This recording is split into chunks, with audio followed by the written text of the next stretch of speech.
مسیح کے زندہ اور جلالی نام میں سب کو سلام۔ خدا کا شکر کرتے ہیں، باپ جی کی تعریف کرتے ہیں آج کے دن کے لیے۔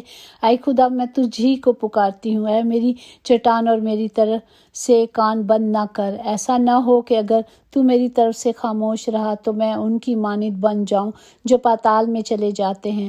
جب میں تجھے پکاروں خداوند، تو میری آواز کو سن، اور خداوند ہمارا خدا ہماری آوازوں کو سنتا اور اس کا جواب دیتا ہے، کیونکہ اس نے خود کہا جو سچائی اور روح سے دعا کرتا ہے میں اس کی سنوں گا۔ اس نے کہا جو کچھ تم میرے نام سے مانگو گے میں تمہیں دوں گا۔ وہ وعدوں کا سچا خداوند خدا ہے۔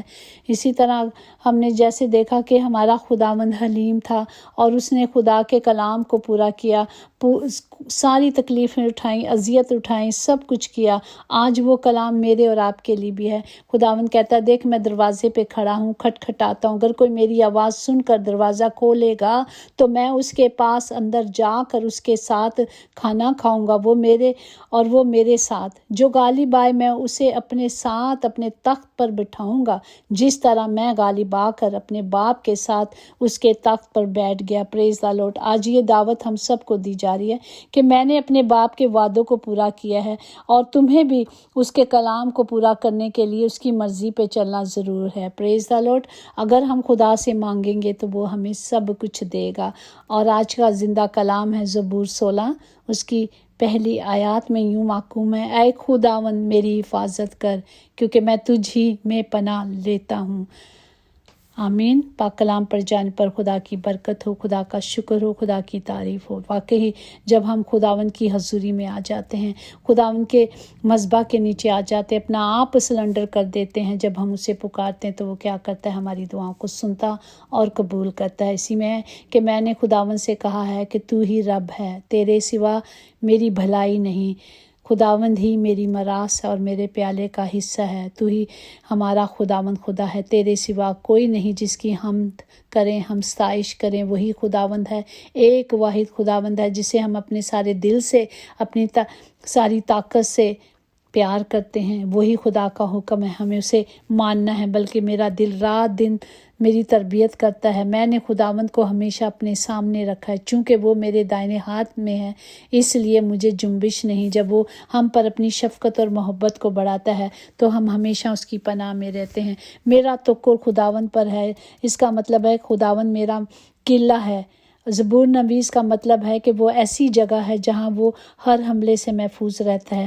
ہم دیکھتے ہیں کہ جب ہم چھوٹے تھے تو جنگ ہوئی تھی، بہت چھوٹے تھے، ہمیں یاد بھی نہیں، ہمیں پتہ ہے کہ وہ لوگ ادھر ادھر بھاگتے تھے، چھپنے کی جگہ ہوتی تھی، تو ایسی ہی جگہ ہے جو خدا، جیسے جنگ ہوتی ہے تو پہاڑوں کے اندر چھپایا جاتا ہے یا زمین کے اندر محفوظ جگہ بنائی جاتی ہے، اسی طرح جب ہم خدا میں پناہ لیتے ہیں تو وہ کون سی جگہ؟ چٹان ہے۔ خداوند ہماری چٹان ہے۔ جب ہماری نظریں بھی اس پر ہوتی ہیں تو وہ چٹان ہمیں کیا کرتی ہے؟ بچا لیتی ہے۔ تو یہ حفاظت مہیا کرنے والا قلعے ہوتے تھے جو پہاڑوں کی چوٹیوں پہ بنائے جاتے تھے اور جن کے ارد گرد مضبوط دیواریں ہوتی تھیں تاکہ وہ جو بار والا حملہ کرے اس سے محفوظ رہیں، کوئی گولی مارے یا کچھ بھی کرے تو وہ دیواروں کو تو چیر کے نہیں جا سکتی، اس لیے مضبوط قلعے میں ہیں۔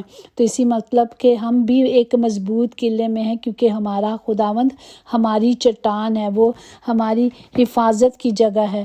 اس کا مطلب یہ وہی ہے، زبور نویس کہہ رہا ہے جو خداوند پر بھروسہ رکھتے ہیں، جو خداوند پر یقین کرتے ہیں، خداوند پر اطمینان رکھتے ہیں، وہ کبھی جنبش نہیں کھائیں گے، کیونکہ جو خدا پہ بھروسہ رکھتا ہے خدا کے لوگوں کو شریر سے الگ کرتا ہے اور خدا انہیں محفوظ رکھتا ہے، کیونکہ ہمارے چھپنے کی جگہ کون ہے؟ ہمارا خداوند خدا ہے۔ جس طرح ہمیں خداوند مصر سے نکال کے غلامی سے لے آیا ہے تو آج وہ ہمارا خدا ہمارے ساتھ ساتھ رہتا ہے۔ اس نے کہا میں ہمیشہ تمہارے ساتھ رہوں گا۔ ہم نے کیا کرنا ہے؟ صرف اپنے خدا کی طرف توکل کرنی ہے، کیونکہ وہی میرا خدا ہے۔ میں اس کی بڑائی کروں گی، وہ میرا باپ ہے اور میں اس کی بزرگی کا احترام کرتی ہوں، میں اس کو دھن باد کہتی ہوں، کیونکہ وہی خداوندوں کا خدا ہے۔ خداوند فرماتا ہے میں تمہارے بڑھاپے تک وہی خدا ہوں جو سر سفید ہونے تک تم کو اٹھائے پھروں گا۔ میں نے ہی تمہیں خلق کیا اور میں ہی اٹھاتا رہوں گا۔